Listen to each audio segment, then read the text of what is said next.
Hello and welcome to Your New Jersey. I'm Lisa Marie Falbo. On today's show, you may recognize this guest from another New Jersey TV show, The Real Housewives of New Jersey. Not only a TV personality, Danielle Cabral is also a hardworking business owner and mother. She joins us now to tell us how she's using her platform to make a difference. Danielle, welcome to the show. Thank you for having me.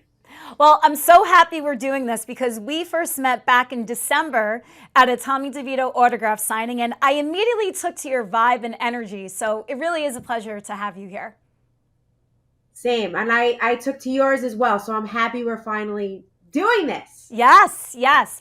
Well, we all obviously know you now from The Real Housewives of New Jersey, but I want to take it back to the beginning because you really are no stranger to television. How did you get your start? I've always been enamored with the entertainment industry, but I would say my biggest break was when I was 19 years old. I did MTV True Life. I'm a Staten Island girl, and that was before the Jersey Shore. So the world was kind of introduced to this East Coast craziness. And then from there, I went to Hollywood. I did some small independent films. Um, then I filmed an HGTV show and then Housewives. So I've always really been in the reality TV world, I would say. I loved scripted as well. Like I went to college, I have a degree in acting, well, performing arts. So this is just what I love to do. Where did you go to college? So I went to Emerson first in Massachusetts, Boston. I played basketball, so I got a scholarship to play ball there. And I didn't like Boston, so I came home and I went to Wagner College. And then go figure, I marry a man from Boston. Oh, your husband is from Boston? Get out of here. Did not know that. And by the way, Yeah, what New Yorker loves Boston? I mean, come on. I know, but like the city of Boston is so beautiful. It was lost on my age because I was young and coming from the Jersey Shore, and now I'm in Boston where people are walking barefoot, rolling like cigarettes, and I was like, "What is this world? Bring me back to the Jersey Shore." Exactly. Exactly. Well, you mentioned that you got your start on MTV True Life. I'm a Staten Island girl. Talk about your Staten Island upbringing because, Staten Island, it's like, a cross between, yes, it's obviously a borough of New York City, but it's also an extension of New Jersey, I think, at this point. Yeah, the opposite. Everybody from Staten Island comes to Jersey. You go from Brooklyn to Staten Island to Jersey. But it made me who I am. I'm a tough chick, and I call a spade a spade. I know good food. I know how to be loyal, and that's maybe what sets me apart a little bit being on the Housewives now. What was the transition though? Because my husband grew up on Staten Island as well, and a lot of his friends made the exact move you did, Brooklyn, Staten Island, New Jersey. What was the biggest transition coming to this side of the bridge? Everybody was really nice. So we decided to move to Jersey because I couldn't fathom spending $700,000 on a semi-attached home. I wanted a home with land and a backyard my kids could kind of run around in. And it's such a crazy thing that bridge, that little bridge, makes people go from like staring at you like, "Who are you?" to like, "Hi, Bill. Hi, Joe." It's such a difference coming to Jersey. I love it because Jersey gets such a bad reputation. That's why I wanted to ask that question that we are the rude ones and it's hard to navigate, but you say no. I've never heard that about Jersey. I've heard Jersey just fun, over the top, all that stuff, but I've never heard that Jersey's rude. That's New York. Yeah, that's New York. That's New York. So you got your start on reality TV. You also have the acting background, but what drew you to reality TV and how did you get comfortable enough to have your life displayed in such a way? I noticed when I would go on auditions that my personality really stood out, even more than like the actual audition. I would go with like a remote control as my microphone, and I knew my personality would get me in the doors for reality. And when you're in the entertainment industry, it's a wild thing. It's very hard to get into it. So I I always knew too that like I was okay with sharing my story. I'm very vocal on social media. and I just love that. I love having women tell me like, thank you for posting that, or I'm just like that. That's what makes me happy, and I have such a beautiful reality to share. So why not? Were you a Real Housewives of New Jersey fan before getting on the show? First few seasons I loved. Um, I would watch Teresa and I'm like, that's very similar to who I am in a way. Then, life happens and I just kind of fell off having kids, and you obviously know the Housewives of New Jersey. You know the Housewives franchise. But I'm happy that I didn't go into it knowing anything about the girls. Like I just finished Margaret's book and I'm like, wow, man, I should have read this before I met her. I would have had a totally different opinion on her.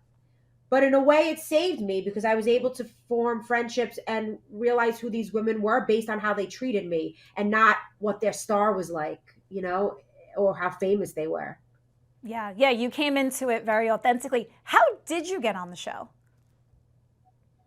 So Teresa actually posted or helped with Boujie Kidz a while ago.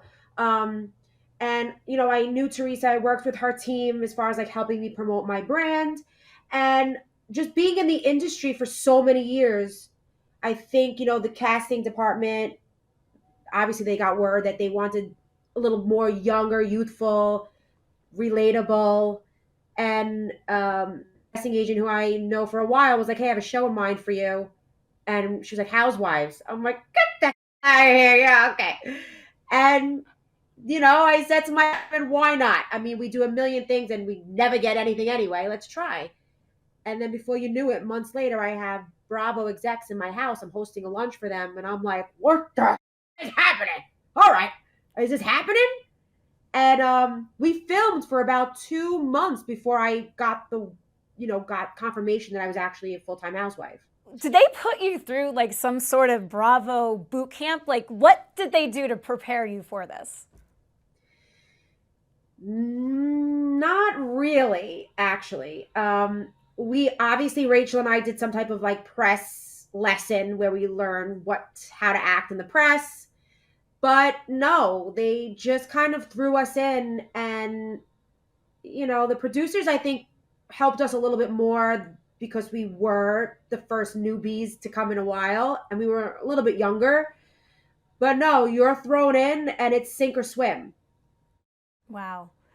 When you first started filming, who did you forge your best relationships with? Teresa, and then believe it or not, I thought I had a great friendship with Jen Aiden. I really enjoyed our conversations and hanging out with her. Um, I wish I would have known then what I know now, obviously, but yeah, that was all authentic for me. When you go through hardships on television, like broken friendships, fights, I mean, what does that do to you as a person to then months later see it all play out? Going through what I went through this year, I would never would have imagined it.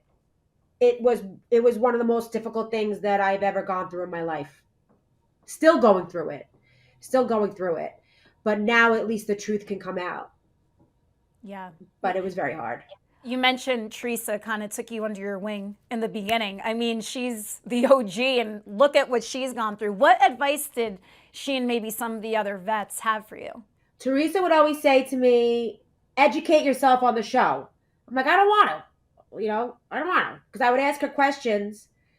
And she's like, you don't know this? I'm like, no, Teresa, I didn't watch the show this season. I don't know what's going on. She goes, educate yourself. And then, the other advice is really, there was no advice. It was just go through it, kid. You'll learn it as you go, and which is what I did.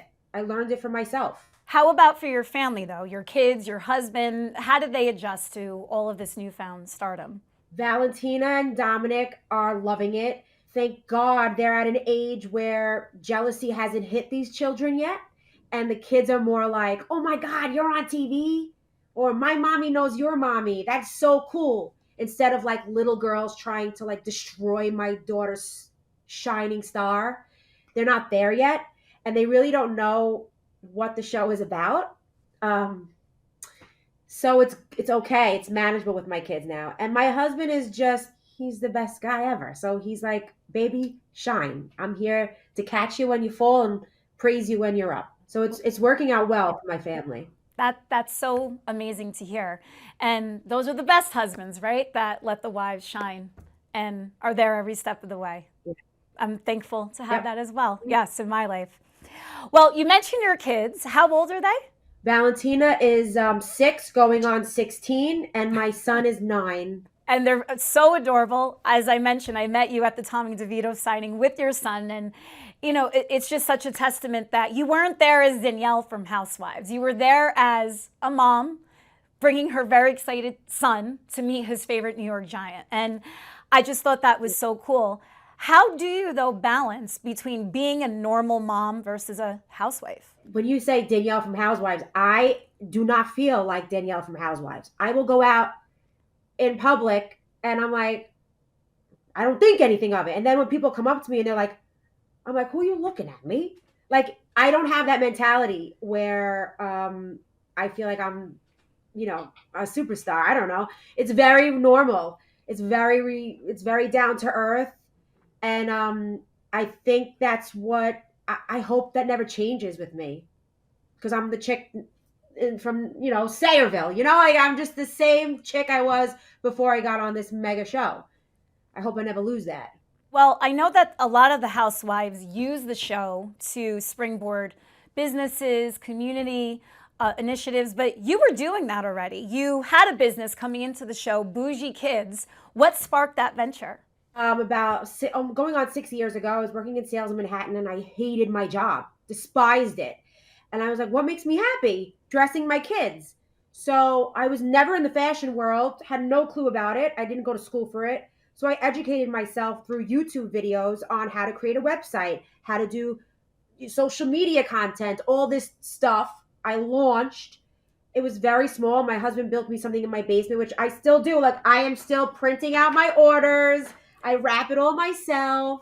I'm like, this is what makes me happy. And now the beauty of this platform of the show, I can do things that I never even imagined. I mean, I filmed in New York Fashion Week. I created my own line. Like, if you're smart, you take these opportunities that come your way and you just maximize. Do you have a storefront, and what does the line feature? Do not have a storefront. I do not want a storefront. My mega dream that is like on my manifestation board I read every day is I want to create a brand so big that it goes into other like major retail stores.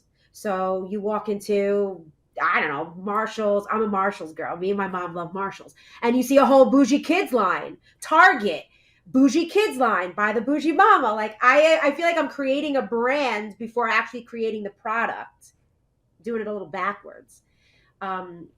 So yeah, storefront. I'm not that kind of chick that sits in a storefront. And no, I want to be everywhere. Did you notice then an uptick of orders when you got on the show? Of course. Oh my God. And now I hope, we just went away on vacation and I'm like, neat, I got so many orders while we were away. This is amazing.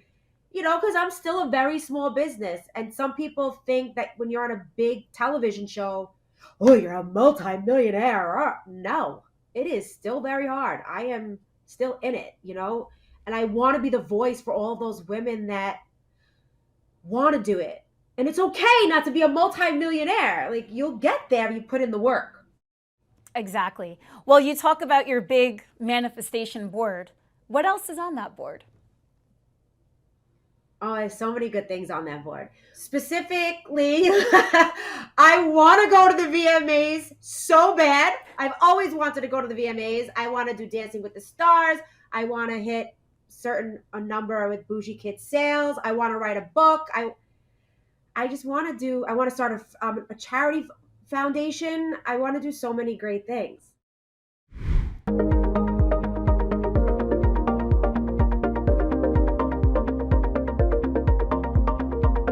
Danielle, you've been very involved in the organization Moms Helping Moms, which you helped collect over $10,000 in baby products. What inspired you to get involved with them? That, to me, like, doing good is just the greatest gift for your own heart. And I've always been passionate about it. My family is passionate about it. That's what I tell my children. Good will always win. And because of this platform now, I get to do so many amazing things and highlight small businesses and just maybe make the world a little bit extra nicer, Yeah, leave it a little bit absolutely. nicer than when I came into it. Absolutely. What are you doing to promote small businesses here in the Garden State? I can't, like, I have so many requests of people asking me to promote and put on my social media. Any chance I can help, I I do. I try to do appearances at certain places. If somebody sends me a gift, like, like little things like that, that's who I am. Still, I'm a small business owner, so I know what it's like when I used to send stuff to celebrities and I would wait for them to post it. I never forget what that felt like. Likewise, are celebrities now, and maybe some of the Housewives kids, featuring your brand, Boujie Kidz? I haven't done that yet. I haven't sent out my stuff to other influencers. I didn't do the PR box thing. Um, I'm not. I haven't done that yet. But I hope once a lot of celebrities watch the show this year that they'll want to and that they'll like my brand and want to, help promote it with me. Yeah, yeah. And what makes your brand stand out from all of the other kid brands out there? Because there are a lot. I know. I'm in the thick of it, just like you. My goal is to make those kind of out of the box outfits, fun, glitzy, glam outfits, but that don't break your bank. I don't when I buy Valentina a dress for $110, it kills me Oh, because I'm like, she's gonna ruin it. I'm never gonna be able to put it on her again. Can I buy it for like $45? Like reasonable. I always want to appeal to the masses. you do want to start a nonprofit one day. What has your interest piqued the most that you would want to give support to?